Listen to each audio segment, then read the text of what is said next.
जय हिंद दोस्तों, आज हम आ गए अपने YouTube channel study point of Jhunjhunu. आज का हमारा टॉपिक रहेगा हिस्ट्री से जिसमें फर्स्ट हमारा चैप्टर रहेगा भारत के इतिहास का वर्गीकरण।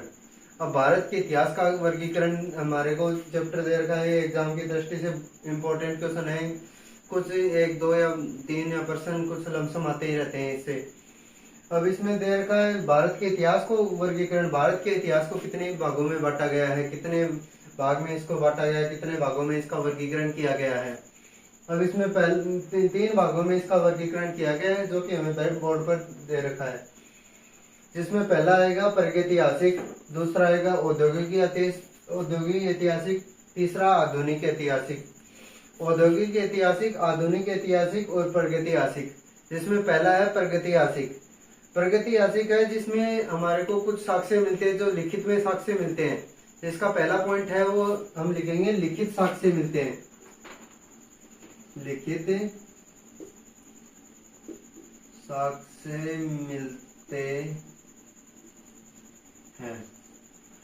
फिर दूसरा पॉइंट आएगा इसकी खोज। इसकी खोज भारत के इतिहास की प्रागैतिहासिक की खोज कब हुई? इसकी खोज हुई थी 1842 ईस्वी में। फिर तीसरा पॉइंट आता है कि कहाँ खोज हुई थी इसकी, किसने खोज की थी और कहाँ खोज हुई थी। कहाँ खोज आए तब तो ये लिखना अपने को, कर्नाटक राज्य के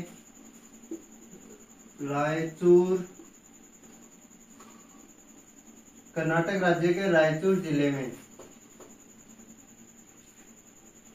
फिर चौथा पॉइंट आता है इसका कि किसके द्वारा की गई थी इसकी खोज। तो उस वैज्ञानिक का नाम लिखना है रॉबर्ट बुश। उस इतिहासकार का नाम लिखना है रॉबर्ट बुश, खोजकर्ता।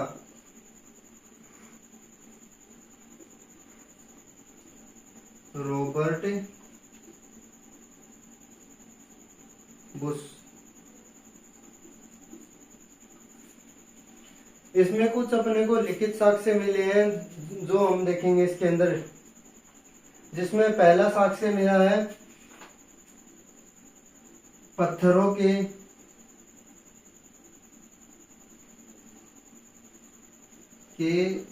औजार, जो कि आकार में बड़े। पत्थरों के औजार मिले जो कि आकार में बड़े हैं। और दूसरा है इसको, इन पत्थरों के औजारों को हम हस्तकाठुर कहते हैं। जो प्रागैतिहासिक काल में इन औजारों को हस्तकाठुर कहा जाता था। इन औजारों को हस्त काठुर कहा जाता था। हस्त काठुर का मतलब है कि हाथ से बनाए गए हथियार जो कि पत्थर द्वारा निर्मित थे। जिसमें कुछ हथियार पाए गए हैं जो कि अपन पूरा पाषाण काल के अंदर पढ़ेंगे। अब इसमें दूसरा टॉपिक है वो, उसका नाम है पाषाण काल। जो इसका नेक्स्ट टाइप है वो है पाषाण काल। पाषाण काल में पढ़ेंगे हम कि भारत में कितने पाषाण काल हुए हैं। पाषाण काल को दोस्तों अक्सर पत्थरों का युग या पत्थरों का काल कहा जाता है। जिसमें पत्थरों के प्राप्त औजार मिलते हैं, कुछ साक्ष्य मिले हैं। इससे पत्थरों का युग भी कहा जाता है।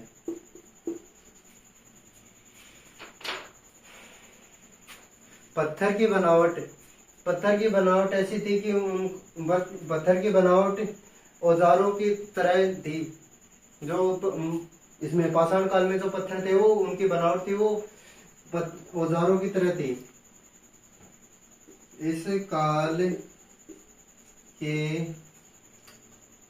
पत्थर की बनावट, इस काल के पत्थर की बनावट औजारों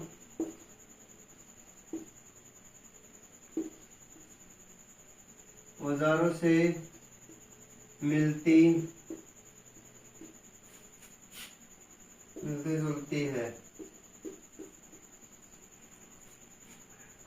इसे पत्थर का युग करने पर इनको 3 भागों में विभाजित किया गया है।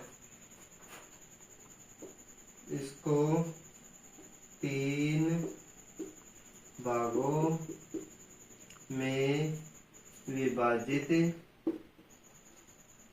किया गया है, जिसमें पहला आता है पूरा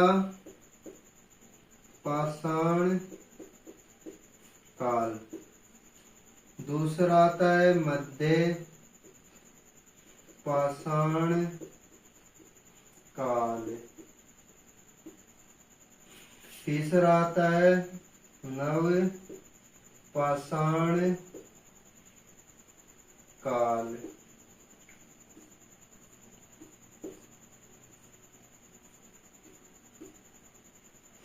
तीन भागों में इसको विभाजित किया गया है। तो दोस्तों नेक्स्ट टॉपिक पे आते हैं अपना पाषाण काल, पूरा पाषाण काल। पाषाण काल का जो टॉपिक, जो फर्स्ट वाला भाग है ना, जिसको अपन विभाजित किया था, वो पूरा पाषाण काल था। पूरा पाषाण काल के अंदर बताया गया है कि इस काल में आदि मानव की उत्पत्ति हुई थी। इसको आदि मानव का काल भी कहा गया है। फिर क्या दिया गया कि आदि मानव घुमक्कड़ प्रकृति का था। इस काल के अंदर जो आदि मानव थे वो घुमक्कड़ प्रकृति के थे, जिसके कारण वह अपना भोजन है वो घूम घूम कर या इधर उधर टटोल कर खाते थे, और जिसके कारण वह ज्यादातर मांस मछलियां ऐसे मांसाहारी जीवों को ज्यादा खाना पसंद करती थी।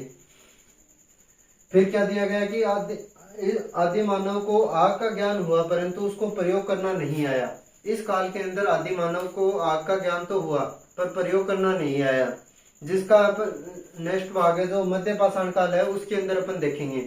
तो वीडियो को लाइक करें, सब्सक्राइब करें, कमेंट करें। जय हिंद।